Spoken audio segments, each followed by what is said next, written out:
or tactical team. Hey there guys, this is me, Malorian, and this is going to be another Orc Tactical Team. And what we're going to be talking about today is why Thexus is bullshit.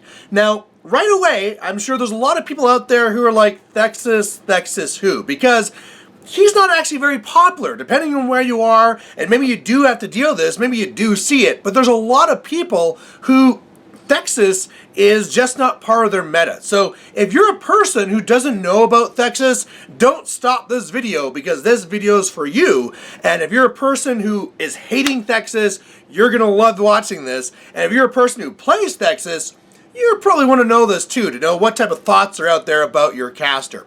Now I want to preface this video by saying I kind of know this from both sides. I am a Thexus player, so I know the ins and outs of him. I played him a whole bunch, and I've been seeing it from what is on the other side. And I feel this video really needs to be made. Now, what we're going to be covering here is talking about what Thexus does, why it's bullshit, and then I'm going to talk about why it's also bullshit as a mercenaries player as well. And then talk about from the privateer press side about why they're not doing anything and why what might actually happen eventually.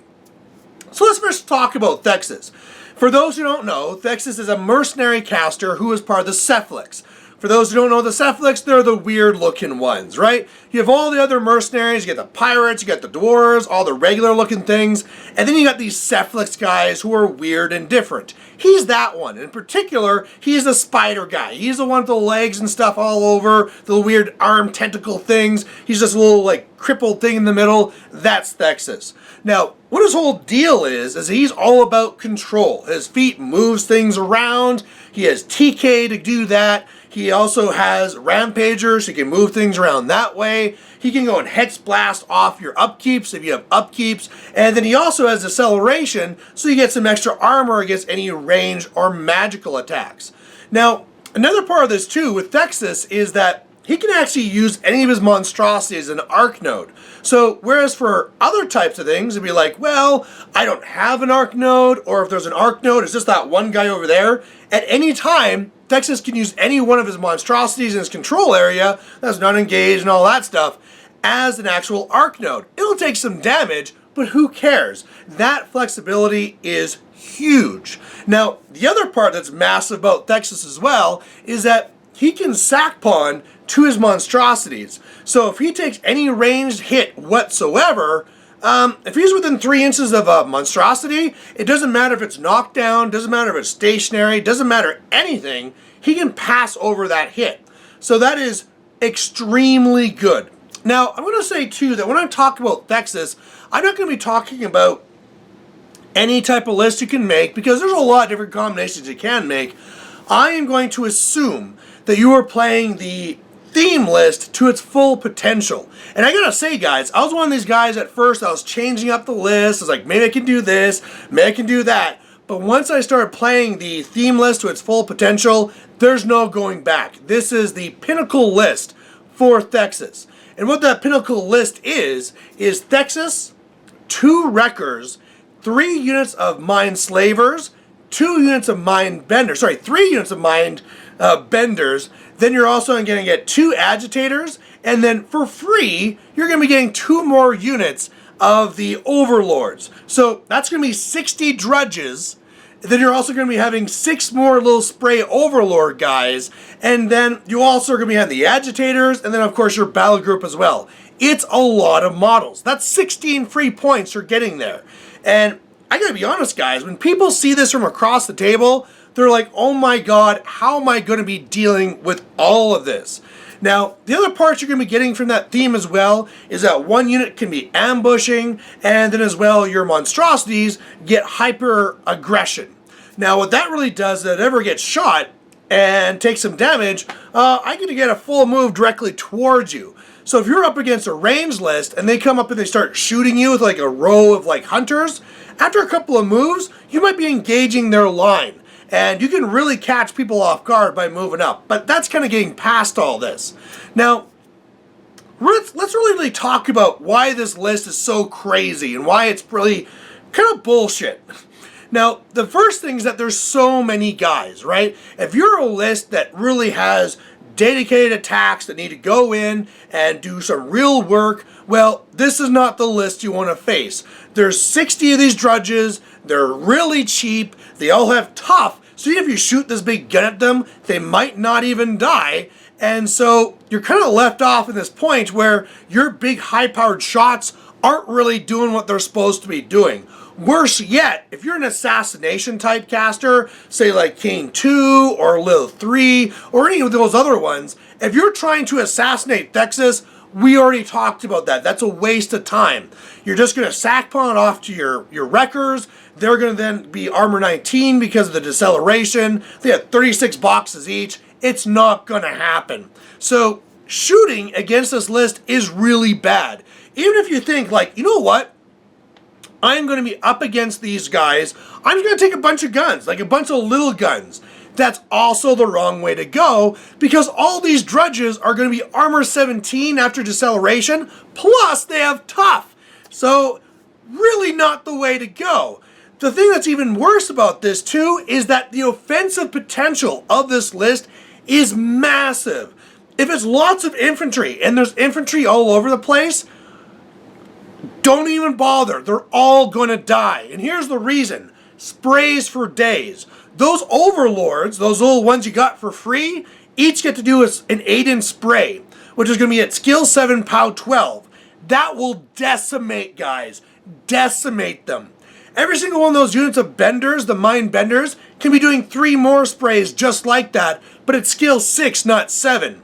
So if you look at that all together for the entire list, that's going to be 3 plus 3 plus 3 plus 3. It's going to be 5 times 3, 15 sprays. 15 sprays. If they get up to you, you're gone. And even worse yet, because of that feat, remember that little feat he has where you can move everything 2 inches? It turns out that even if you try and do your best to do your, I'm going to go like space out so you can't spray them all, 2 inch, 2 inch, 2 inch, 2 inch. Oh, look at this. You're all together, so I'm spraying like 6 guys at a time. It's ridiculous. You're slaughtering them. Now, here's the other part, too. It's not just those guys. They're also really threatening the big guys, too. Because let's say if your tactic was to stop this, hey, I'm not going to shoot them. I'm not going to try and do that. I'm going to try and take some big, strong heavies because these guys are small, they're weak. I'll just slowly work them down. No, that is not going to work. Because the reason why it's not going to work is because of adrenal flood. Now, what Adrenal Flood's going to be doing is it's going to go on the benders, the guys in the back, are going to be casting it on the guys in the front, the Mind Slavers. They're going to charge in. If they're anywhere near an Overlord, they're +1 mat. So we're talking about a mat 10 POW 16 from a cheap little guy. And because you have all those units, I can be sending out 9 of those guys per turn. 9. And that's nothing from my force. It's like, oh, great. 9 of my guys die, but I've just did 9 POW 16 to your heavies. And if you're something that really bases itself off defense, say like a Legion Beast or something like that, or a Circle Beast, forget about it. Because at that point there, I don't care if your defense, 15, 14, I'm going to hit you. And then that POW 16 is probably like dice -1. It's going to crank you. And even if you try for some armor, it can be Hex Blast off, so don't go that route. And really, if you go for high defense, that's also the wrong way to go. I've seen some people go and say, you know what? The way I'm going to try and beat this is high defense. I'm going to try Kayazi. I'm going to be trying Haley 3 and raising up defense. If you do that, all of a sudden the Cephalics change. You know all those guys who do the sprays, all the benders? They can now just explode and automatically hit you.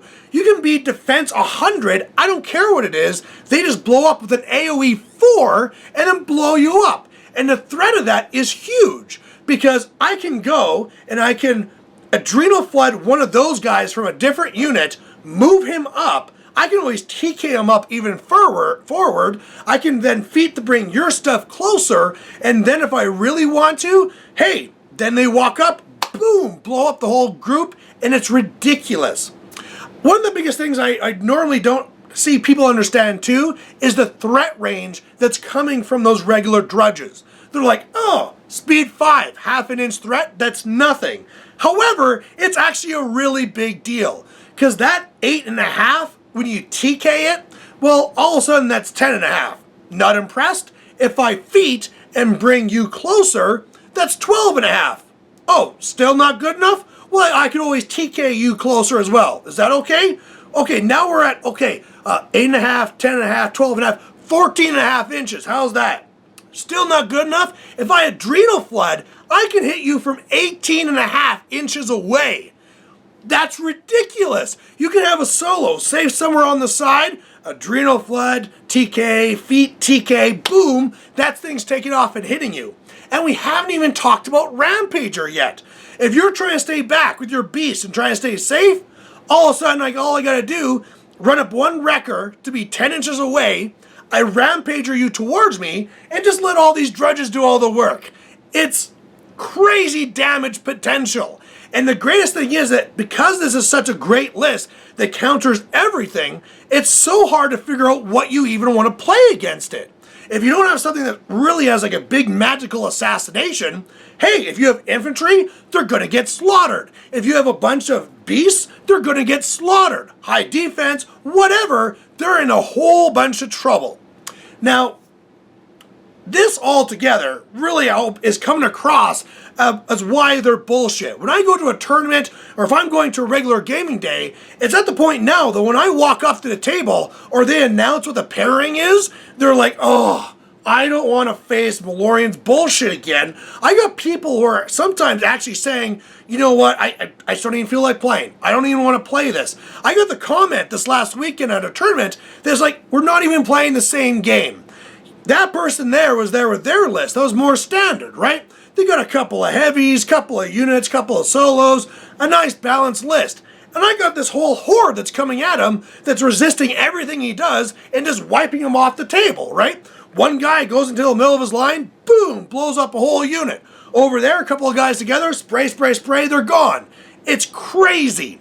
Now, even though there's all that bullshit from the opponent's side, it's almost just as bad from my side as the actual player. And now here's the problem. When I'm going up and I'm making my mercenary pairing and I'm trying to decide what I need to counter for, how do I not take Thexus? Thexus is just the obvious way to go. This guy has the counters to almost everything out there, and if I take anything else, right? If I decide I want to go with some heavies, if I want to go with this list over here, everything has quite a few counters that I need to worry about. Thexus is that all-comers list that handles almost everything. And one of the best parts I almost didn't talk about, the reason why nobody really knows how to counter this is because nobody really knows what's going on with it. If you look at the list, almost all these things look exactly the same. A mind bender to a mind slaver. One has a little claw, the other one has a mitt. Okay, otherwise the unit's exactly the same. When you're trying to tell the unit guys apart from the leaders, you know, whether it's a mind slaver, a mind bender, an overlord, it's just a guy in a cloak with little metal things. They're almost all exactly the same. At least the agitator has like Michael Jackson hands, but man, it is so hard, and I almost feel bad for opponents who just don't know what my stuff is. Now, I was talking about why I'm kind of pissed off. I got off on a tangent there. But my issue is I feel like I'm forced to play this list. And I know you're like, wah, mercenary player with the OP list, sorry for you. But it is actually bad. Because I always feel like if I want to be competitive, I have to be doing Thexus.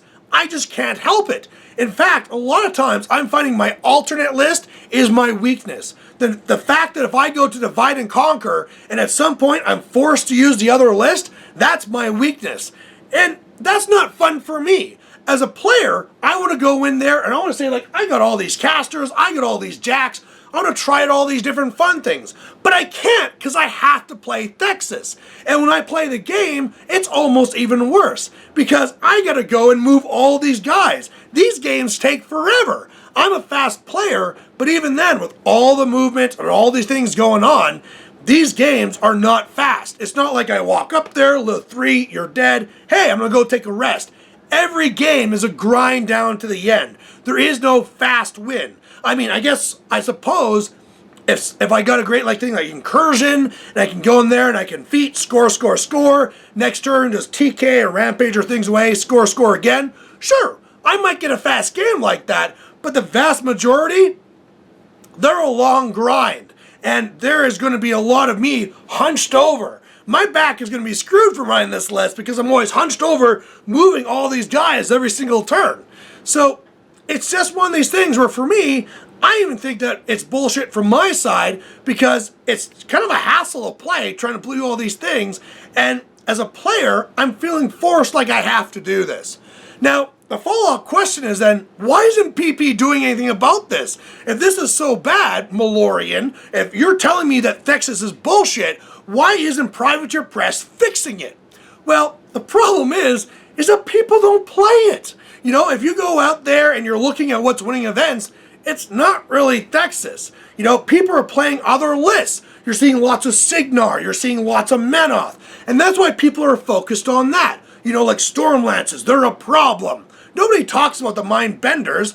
Don't even know what the Mind Bender is. You know, if they even had them in front of them, you wouldn't know what the damn thing's called. So, because they're not popular, they're not going to be hearing about it, right? It's the squeaky wheel that gets the grease, and this thing right now, other than me croaking my way through this, isn't really getting any squeaks about it.